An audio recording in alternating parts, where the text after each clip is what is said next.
Итак, Господь. Окей. Hi to everybody. Всем привет. Я подумала, что... как всегда, я опять пытаюсь начать что-нибудь новое. Вот, может, в этот раз дело выгорит. Посмотрим. Вот, но в любом случае, я поняла, что я сейчас хочу это делать. Вот, поэтому я постараюсь сделать это хорошо. Итак, меня зовут Александра, как, в общем, называется мой канал. И я недавно, заболела, вот. У меня больничный, поэтому мне нужно, естественно, что-то делать. И я решила, что я очень хочу вернуться к изучению норвежского, вот. И это на фоне того, что я поняла, что я очень хочу снова пересмотреть Скам, а я Скам смотрю только с субтитрами, потому что мне нравятся их голоса, вот. И, в общем, поэтому я начинаю марафон, вот. И официально пусть сегодня будет первый день. В конце каждого дня я постараюсь укладывать видео. Надеюсь, заодно это наладит мой режим немножко. Вот. И посмотрим, что будет. Вот. Сейчас я снимаю с фронтальной камеры. Вот. Если... я надеюсь заодно это скрыть отсутствие макияжа. Вот. Надеюсь, что у меня все получится. Поэтому day one. Когда-нибудь я переберусь на английский, вот, и попробую перейти на норвежский. Соответственно, каков на сегодня план? Я купила подписку на Duolingo, вот, потому что... Короче, я очень люблю этот проект, вот. А еще недавно увидела, что, оказывается, есть сайт, и компьютерная версия, она, правда, полнее. Там действительно каждому кружочку, каждому уроку или развилке на дерево есть tips. Соответственно, есть объяснение грамматики, есть слова и так далее, вот. А еще, соответственно, поэтому на сегодня план Duolingo, дерево норвежского. Вот. Второе. Поесть. Это важно. Следите, пожалуйста, за тем, что вы кушаете. Вот. И кроме того, что поесть, наверное, во второй пункт войдет почитать вслух. Вот. У меня есть книжка на норвежском. Я попозже скажу, как она называется. Вот. И я читаю ее вслух и частично перевожу прямо там. Вот. Расскажу, в общем, о ней побольше потом. И план на сегодня еще послушать норвежское радио, просто вот так вот, и посмотреть 2 эпизода Свинки Пеппа на норвежском, я надеюсь. Это будет на пользу, вот. В общем, это именно то, чем люди занимаются на больничном, они учатся, да, правда. Вот, но на самом деле невозможно делать что-то суперпродуктивное, поэтому хорошо бы поучиться так, чтобы это было в удовольствие. Надеюсь, я смогу себе позволить это не только когда я болею, вот, и когда я выздоровлю, я продолжу заниматься, вот, но при этом отдыхая, потому что это самое важное. Вот, спасибо за внимание.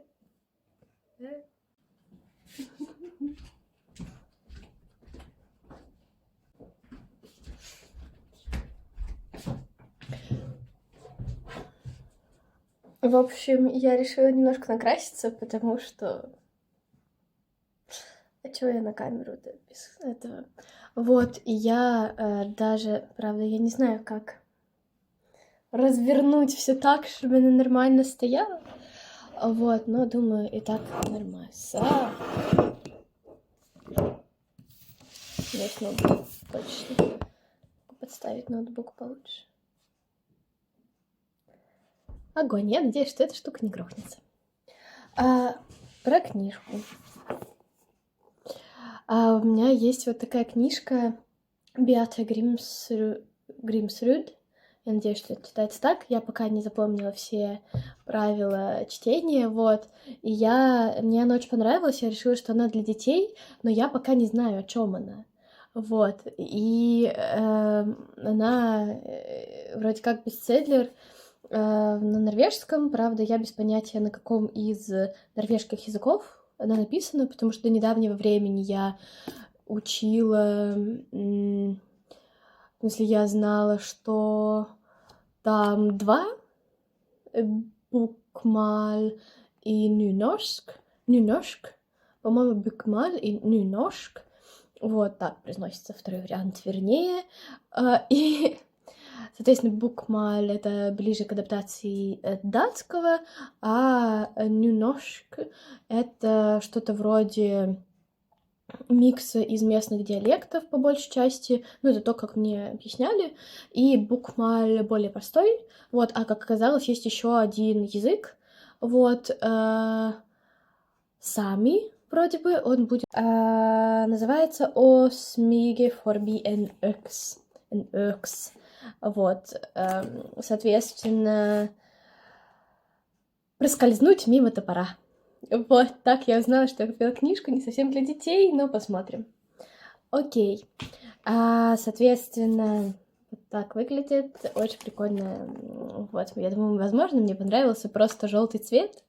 Я решила, да будет так. В общем, как я занимаюсь норвежским языком сейчас и как я планирую дальше. С книжкой.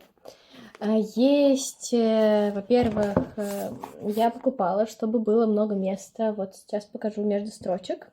Вот, потому что я планирую в ней писать. И я начала в ней уже писать. Соответственно, что я делаю? Я работаю со словарем, часто просто с Google Translate, но не всегда Google Translate помогает с норвежским. Вот. Это не все так легко, но, видимо, мне нравятся трудности. Итак, выглядит все примерно вот таким образом. Вот, как вы видите, здесь есть мой почерк, и я тут даже что-то пишу, какие-то начальные формы глаголов, пишу о том, что, где, как переводится в итоге. Вот, соответственно, вот, например, ну, это все, что я перевела. Вот. И дальше я не продвинулась, вот, так что я, по сути, сейчас только во второй главе, вот, и я делаю это, с одной стороны, тут два момента, один как раз переводы, а второй, более быстрый вариант, я просто читаю вслух, чтобы заставить свой мозг воспринимать норвежскую речь, потому что я уже слушаю периодически какие-то вещи, какую-то музыку, радио, и наш мозг, он учится, в общем, понимать смысл и так, потому что никто маленького ребенка не учит языку со словарем, с их новорожденного языка, например, русский.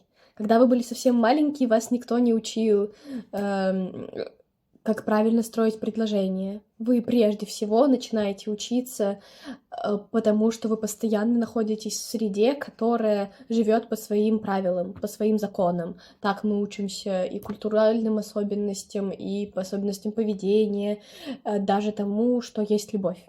Вот. Окей. Не знаю, почему я это снимаю с температурой 37. Видимо, я действительно не могу просто болеть. Вот, но на самом деле, мне кажется, это небольшое психологическое отступление. Если вспомнить о том, что такое психосоматика, как-нибудь, я надеюсь, я расскажу о том, что я знаю. А вот на самом деле, хотя, мне кажется, мы, наверное, можем использовать это любое событие как повод задуматься. Но когда мы заболеваем, это как бы сигнал нашего организма к тому, чтобы что-то передумать и пересмотреть. Например, он как бы говорит: «Эй, посмотри на меня, я нуждаюсь в переменах, сделай что-нибудь с этим, вот. И, ну, у меня это точно часто про это, вот. Интересно, что у вас? Ну, мне кажется, это по-разному очень бывает. Вот. Поэтому Рижский.